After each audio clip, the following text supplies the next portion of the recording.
And so they came to the hospital. They took the child away, and I wanted to help the mom in any way that I could. And so I became a safety service provider for this little girl. Well, this little girl ended up in the beginning, it started out 1 to 2 days. She would stay overnight with me, and one to two turned into 2 or 3. And eventually she was living with my husband and I for like 5 days out of the week because the father was always bringing her over and asking me did I want to take baby early. And I would say yes.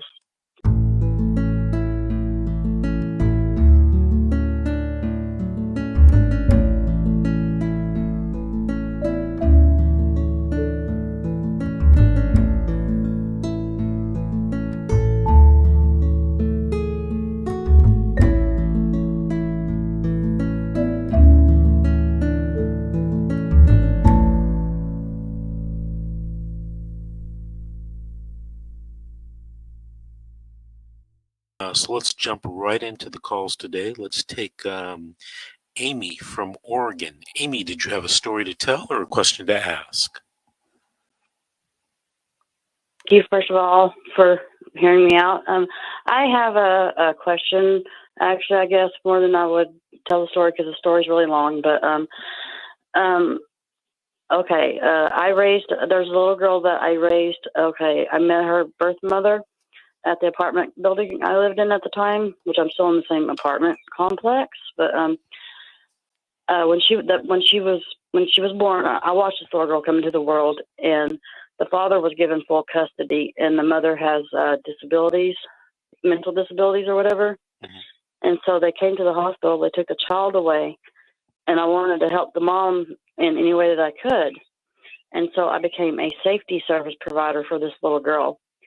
Well, this little girl ended up in the beginning, it started out 1 to 2 days. She would stay overnight with me, and one to two turned into 2 or 3. And eventually she was living with my husband and I for like 5 days out of the week because the father was always bringing her over and asking me did I want to take baby early. And I would say, yes, of course I want her.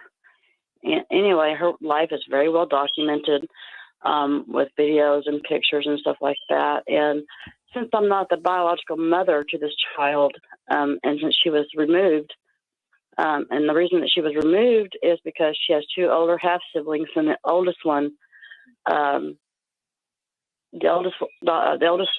eldest daughter, made an accusation against her father and her mom's boyfriend. She said that he sexually assaulted her and possibly her middle sister, but not the little girl that I was raising. Well, anyway, they never went to CPS showed up at the father's house first, but the girls weren't there. Mm-hmm. Anyway, so they go over to the mother's house the little girl raised her half sister's mother's house. And anyway, she has a son and also has a little boy. Well, they told her, she was distraught, and they told her, if you don't shut up and stop crying, we're going to take your son too. But they let her keep her son. And none of this stuff has been proven in court that this happened. And so it's like they're going after the birth mother over her disabilities. And they told us when they came to my home and removed this little girl from me, oh God help me, they told us to get certified to be foster parents, right?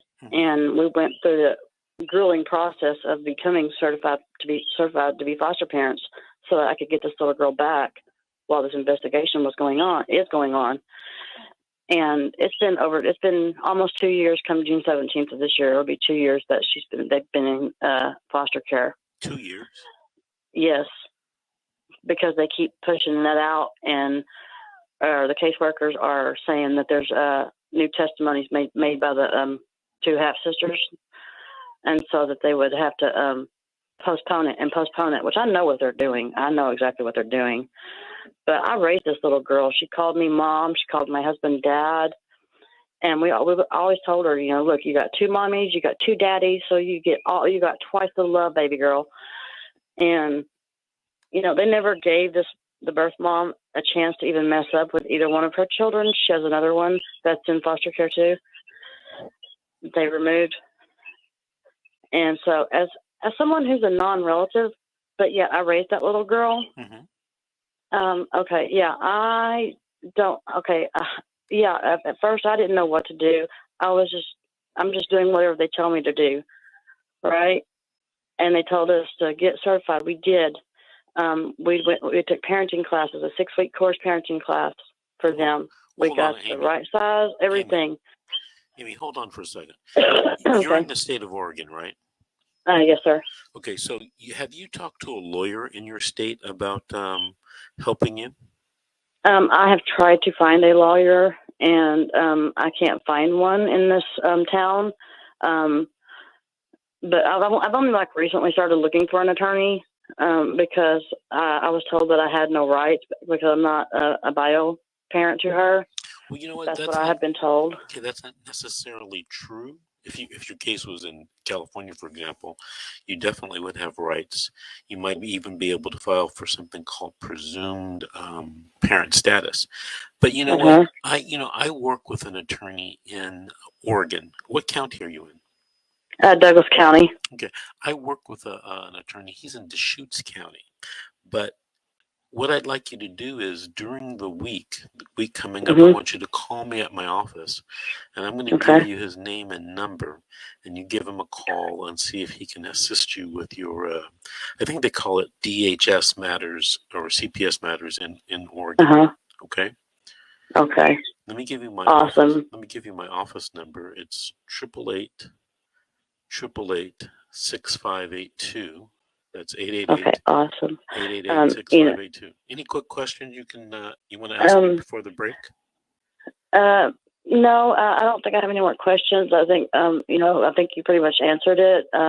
Just I want you to know that what you're doing is awesome and amazing. I mean, thank you, God, for someone like you, because I was just researching how to what to do when you're dealing with evil, lying CPS workers. And Mrs. G's, one of her videos popped up, and I have been in contact with her. Okay. But she's an amazing woman. Keep listening, because she's going to be a guest host in a few minutes.